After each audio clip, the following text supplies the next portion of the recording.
Halo semuanya, selamat datang di segmen analisa. Kembali kita dikejutkan dengan berita ada seorang anggota polisi bernama Brigadir Setia Herlambang yang ditemukan meninggal dunia di kamar dinasnya di rumah dinas Kapolda Kalimantan Utara. Setelah kita telisik lebih mendalam bahwa Brigadir Setia Herlambang ini merupakan pengawal pribadi dari Kapolda Kalimantan Utara, Irjen Pol Daniel Aditya Jaya.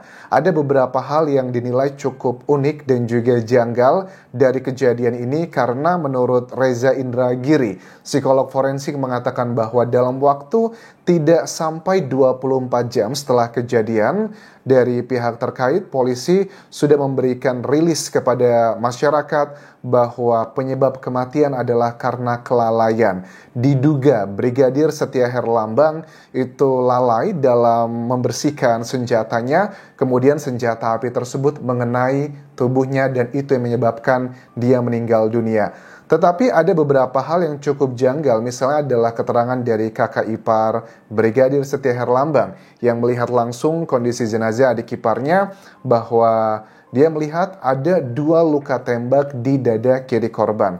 Ini adalah pandangan dari orang awam. Kita nggak tahu 2 luka tembak tersebut apakah tembak masuk ataupun juga keluar. Tentunya itu harus ahli yang menjelaskan lebih dalam. Karena kan ada luka tembak masuk, luka tembak keluar. Itu sebenarnya adalah satu tembakan saja tetapi masuk dan juga keluar. Tetapi kalau aku lihat dari beberapa keterangan sementara ini dari media massa bahwa luka tembak tersebut ternyata dibenarkan ada di dada sebelah kiri, tembus jantung dan juga paru-paru. Oke, ini juga unik karena kalau kita melihat keterangan dari kriminolog Adrianus Meliala mengatakan bahwa biasanya kalau senjata itu dibersihkan, kemudian yang membersihkan itu melakukan kelalaian baik dalam hal membersihkan, menyimpan, atau mengkokang, biasanya yang akan berefek misalnya terluka karena proses tersebut adalah orang lain. Tetapi baru kali ini Adrianus Meliala mengatakan bahwa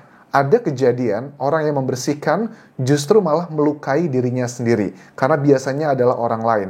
Kalau kita lihat dari keterangan sekarang ini, luka tembaknya di dada sebelah kiri dan juga tembus jantung serta paru-paru. Lantas kalau yang membersihkan itu menggunakan tangan kanan gitu ya, tetaplah harus pakai logika juga. Biasanya kan kalau membersihkan itu, apakah membersihkannya senjatanya ditodongkan begini, dibersihkan begini, atau ke depan? Nah, ini tentunya harus membutuhkan penjelasan lebih detail lagi dari pihak kepolisian agar spekulasi yang beredar di masyarakat ini lebih clear. Karena memang nggak bisa menutup mata dengan kasus Sambo yang sudah kita lalui tahun lalu yang dikatakan bahwa polisi mengatakan itu adalah aksi tembak-menembak, tetapi ternyata tidak seperti itu. Jadi masyarakat itu masih punya trauma dengan kebohongan-kebohongan yang pernah dilakukan oleh oknum-oknum polisi seperti itu. Nah, kemudian Reza Indragiri pun psikolog forensik mempertanyakan tentang waktu kejadian. Itu kan hari Jumat 13.10 Wita dan itu setelah sholat Jumat. Bukankah itu hari kerja? Apakah itu termasuk jam kantor? Kalau memang itu hari kerja dan jam kantor, bukankah seharusnya Kapolda berada di kantornya, bukan di rumah dinas, di Mapolda? Dan dari korban, Brigadir Setia Herlambang merupakan pengawal pribadi. Biasanya pengawal pribadi itu kan melekat dengan orang yang dikawalnya, which is ini adalah Kapolda. Jadi kalau Kapoldanya di sana, pengawal pribadinya pun juga pasti tidak jauh-jauh dari situ. Tetapi ada apa dengan hari tersebut, tanggal tersebut, apa yang menyebabkan mereka berada di rumah dinas, tidak di Mapolda? Apakah mungkin karena mungkin Jumatan, waktunya pendek, dan ada kejadian-kejadian lain? I don't know exactly, ini juga sedang kita nantikan penjelasannya agar masuk akal.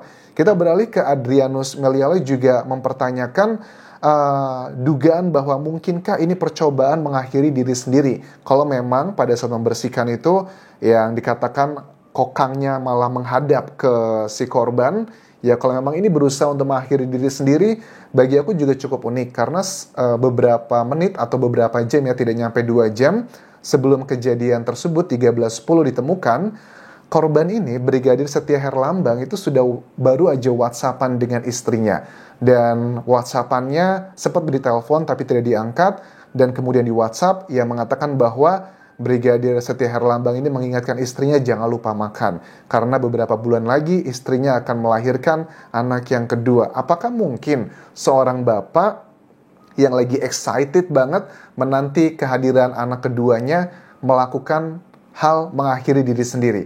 Bagi aku ini juga cukup janggal, apalagi kalau orang biasanya ada kecenderungan mungkin depresi atau hal-hal yang berhubungan dengan seperti itu, biasanya orangnya sangat tertutup dan tidak punya komunikasi yang baik dengan orang terdekatnya. Tetapi dia memiliki komunikasi yang cukup baik dengan istrinya, bahkan tidak sampai 1 jam sebelum Brigadir Setia Herlambang ditemukan tak bernyawa di kamar dinasnya, baru saja berkomunikasi dengan istrinya. Walaupun memang istrinya mengatakan bahwa hubungan jarak jauh ini sudah berlangsung sekitar 10 tahun. Tidak hanya bertugas di Kalimantan, tapi dikatakan sudah bertugas di luar Jawa itu sudah lebih sekitar 10 tahun. Apakah ini salah satu indikasi bahwa sebenarnya tidak ada masalah dengan urusan pribadi ataupun juga depresi seperti itu? Karena kan kalau aku lihat dari perkembangan di media massa, ada 3 possibility yang memang menjadi spekulasi. Yang pertama adalah seperti keterangan dari penyidik bahwa ini adalah karena faktor kelalaian pada saat Brigadir Setia Herlambang membersihkan senjatanya, kelalaian. Atau yang kedua karena dugaannya ada usaha untuk mengakhiri diri sendiri, yang ini juga sepertinya agak sulit untuk dipercaya dengan sejarah baru saja komunikasi dengan istri. Terus yang ketiga, ataukah mungkin ada pihak ketiga, ada orang yang sengaja menghabisi Brigadir Setia Herlambang? Ini juga yang menjadi salah satu hal yang sedang kita nantikan. Tentunya dalam dunia hukum, sesuatu hal itu menjadi fakta kalau sudah didukung dengan 2 alat bukti yang kuat. Alat bukti ada 5, keterangan saksi, keterangan ahli, keterangan terdakwa, petunjuk, dan juga surat. Apakah ada keterangan saksi lagi di sana, ataukah mungkin CCTV, ataukah petunjuk-petunjuk lainnya? Keterangan ahli menurut aku akan menjadi salah satu dasar yang akan menguatkan. Misalnya adalah dari data otopsi. Kalau kita lihat bahwa otopsi dari Brigadir Setia Herlambang ini dilakukan di Polda Jawa Tengah ya, di Semarang, aku lihat juga beberapa media meliput di sana, tidak dilakukan di Kalimantan.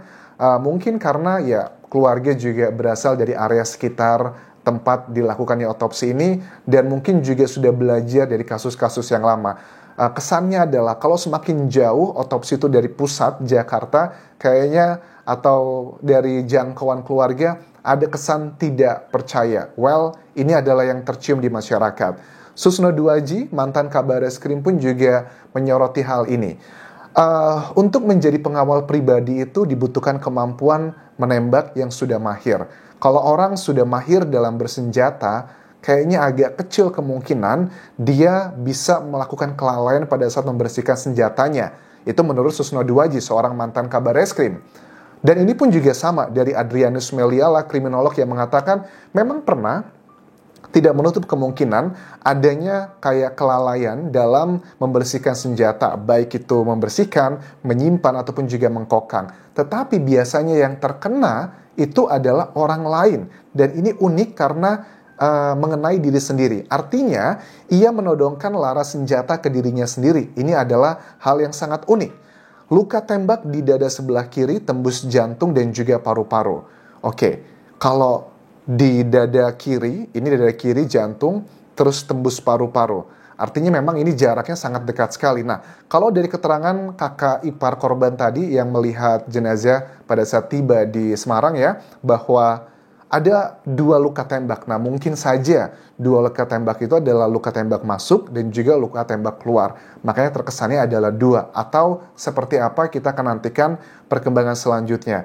Tetapi yang cukup menarik juga aku melihat dari liputan sejumlah media massa di Indonesia bahwa Kapolda Kalimantan Utara pun, Irjen Pol Daniel Aditya Jaya pun ikut mengawal sampai ke proses autopsi, mungkin karena ini adalah ajudannya atau pengawal pribadinya. Jadi beliau merasa bertanggung jawab, makanya harus benar-benar dikawal untuk memastikan semuanya berjalan dengan baik. Oke, dan dari keluarga pun saat ini juga sudah melakukan proses kayak pemakaman.